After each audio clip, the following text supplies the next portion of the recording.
Hello मेरे दोस्तों, इस वीडियो की शुरुआत करते हैं एक छोटे से मैथमेटिकल प्रॉब्लम से। मिस्टर अय्यर ने मिस्टर तिवारी से 1000 रुपीज उधार लिए और कहा कि वो उसे 100 रुपीज इंटरेस्ट के साथ एक बरस बाद 1100 रुपीज लौटा देंगे। तो उस हिसाब से इस लोन का एनुअल इंटरेस्ट रेट कितना हुआ? आई एम श्योर आपने सोचा होगा, भाई ये तो कोई 10th स्टैंडर्ड का बच्चा भी बता देगा, 10% इंटरेस्ट। ग्रेट। तो अब इस प्रॉब्लम को थोड़ा ट्विस्ट करते हैं। मिस्टर अय्यर ने मिस्टर तिवारी से 1000 रुपीज उधार लिए और 24th डे पे 1100 रुपीज लौटा दिए। दैट मीन्स 10% एक्स्ट्रा, लेकिन एक बरस में नहीं और बस 24 डेज में। तो मिस्टर अय्यर के इस उधार का एनुअल इंटरेस्ट रेट कितना हुआ? अब आप सोचोगे ये मिस्टर अय्यर और मिस्टर तिवारी जाने, इससे हमें क्या, है ना? सो फ्रेंड्स, कोई भी इंसान जो फाइनेंशियली लिटरेट होता है वो लोन लेने से पहले इन चीजों को समझता है। कोई फाइनेंशियली इलिटरेट इंसान इस ट्रांजैक्शन में सिर्फ इतना देखेगा कि मिस्टर अय्यर ने 24 डेज में बस 100 रुपए ही तो एक्स्ट्रा दिए मिस्टर तिवारी को, लेकिन फाइनेंशियली लिटरेट 100 रुपए नहीं देखेगा, वो देखेगा लोन का APR यानी एनुअल परसेंटेज रेट। और अगर उसे ये APR ज्यादा लगा तो वो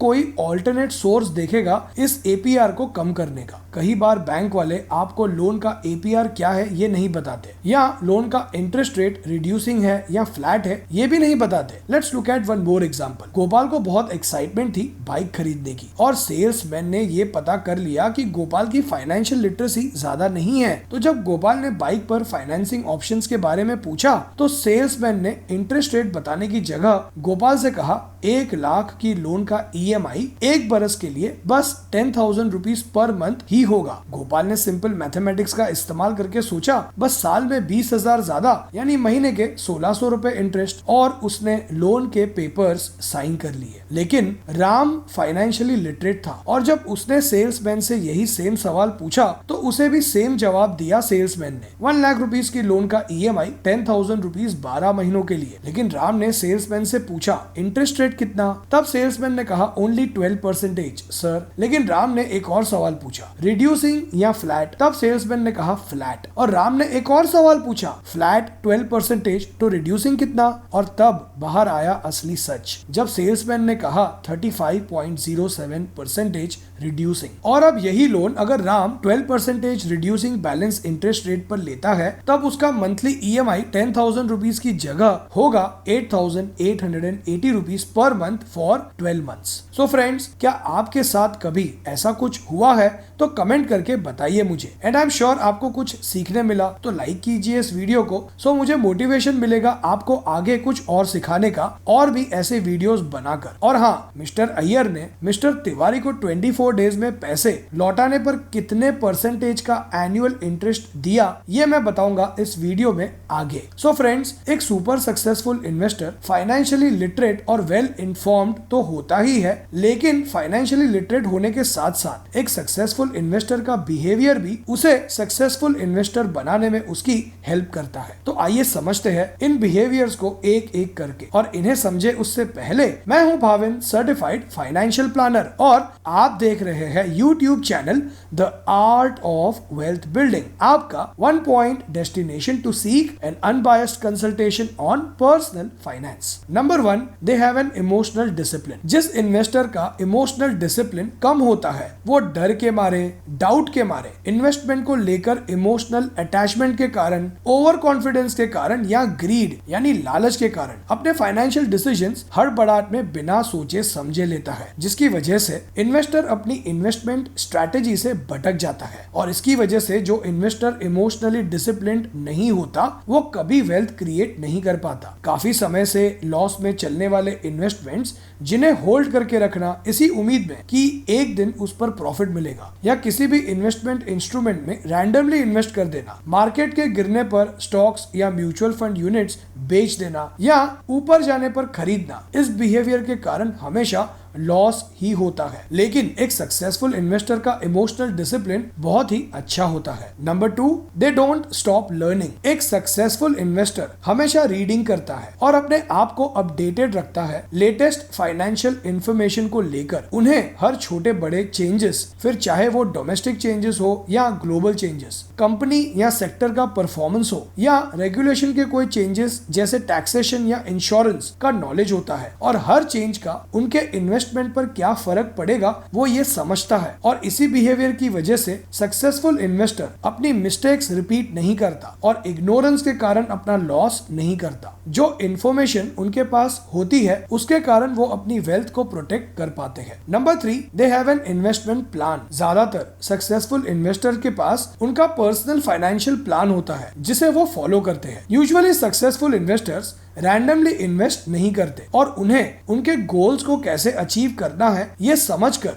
गोल बेस्ड इन्वेस्टमेंट प्लान फॉलो करते हैं, जिसके कारण मार्केट में रोज रोज क्या हो रहा है इन बातों से उन्हें कोई फर्क नहीं पड़ता। वो अपने पड़ोसी या दोस्त या किसी एजेंट की एडवाइस नहीं सुनते। फाइनेंशियल प्लान फॉलो करने के कारण वो अपने इन्वेस्टमेंट को लेकर डिसिप्लिन रहते हैं। और अगर आप भी एक सक्सेसफुल इन्वेस्टर की ये क्वालिटी अपनाना चाहते हैं और अपना पर्सनल फाइनेंशियल प्लान बनवा कर ये समझना चाहते हैं कि कैसे आप अपने पर्सनल फाइनेंशियल गोल्स जैसे रिटायरमेंट, किड्स एजुकेशन, घर खरीदना, कार खरीदना, इन्हें अचीव कर सकते हैं और कितने रुपए चाहिए होंगे आपको इन गोल्स को अचीव करने के लिए, तो व्हाट्सएप कीजिए इस नंबर पे अपना पर्सनल फाइनेंशियल प्लान बनवाने के लिए। Number 4, they protect their wealth. Successful investor को वेल्थ कैसे क्रिएट करनी है ये तो पता ही होता है, लेकिन अपनी वेल्थ को कैसे प्रोटेक्ट करना है उन्हें ये भी अच्छे से पता होता है। वो अपने हर रिस्क को कवर करते हैं और ये मेक श्योर करते हैं कि उनकी वेल्थ इन्फ्लेशन के कारण,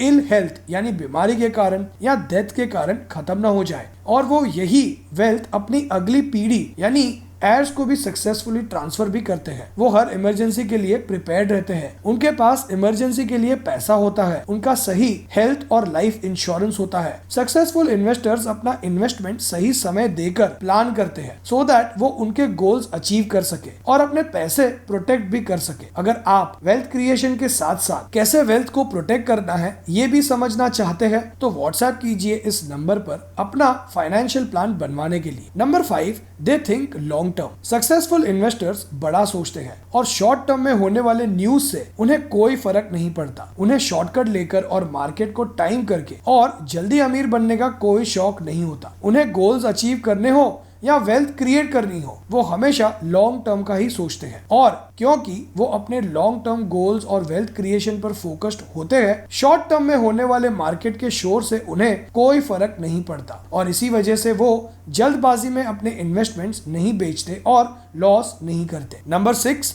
दे आर फ्रूगल, यानी वो पैसों का मिसयूज नहीं करते। नॉर्मली लोग समझते हैं कि अमीर बहुत ज्यादा खर्चा करते हैं, लेकिन अमीर और सक्सेसफुल इन्वेस्टर्स बहुत ही सोच समझकर पैसों को खर्च करते हैं। वो अपनी लाइफस्टाइल को तो सिंपल रखते ही है, लेकिन इस बात का भी ख्याल करते हैं कि वो कहीं भी फिजूल में ज्यादा पे ना करे। महंगी गाड़ी, अननेसेसरी बड़ा घर लेकर वो दिखावा नहीं करते और जितना कम वेस्टेज ऑफ मनी उतना ज्यादा सेविंग्स और investments. Number 7, they are proactive and don't procrastinate. Successful investor अपने पैसों को बिना डिले किए काम पर लगाते हैं, एज वो टाइम वैल्यू और पैसों को काम पर ना लगाने का अपॉर्चुनिटी कॉस्ट समझते हैं। म्यूचुअल फंड्स में सिप करना, सही इंश्योरेंस पॉलिसी खरीदना या अपना टैक्स रिटर्न फाइल करना, वो हर चीज समय पर करते हैं। वो ज्यादा समय तक बहुत बड़ी रकम सेविंग्स अकाउंट या एफडी में ऐसे ही नहीं पड़ी रहने देते और अपने फाइनेंशियल गोल्स को अचीव करने के लिए इन्वेस्ट कर देते हैं। वो अपना हर बिल जैसे credit card bill, electricity bill, EMIs वगैरह समय से भरते हैं और कभी भी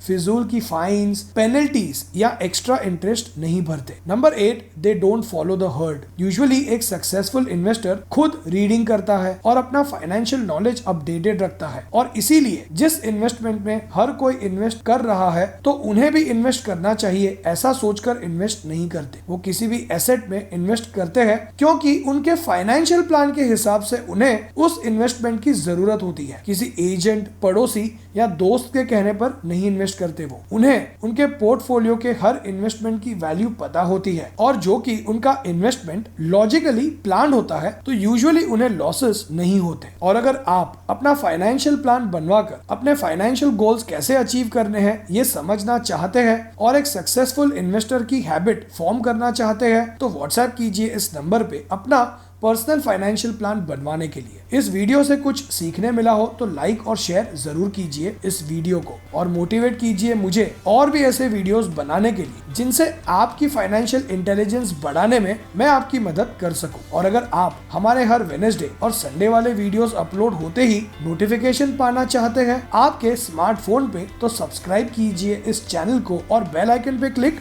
जरूर कीजिए। और अब आते हैं मिस्टर अय्यर और मिस्टर तिवारी वाले सवाल पे। तो 1000 रुपीज पे 100 रुपीज का इंटरेस्ट 24 डेज में एनुअल इंटरेस्ट बनता है 145.24%। एंड फ्रेंड्स, फाइनली इस वीडियो को आखिर तक देखने के लिए और आपका समय देने के लिए धन्यवाद।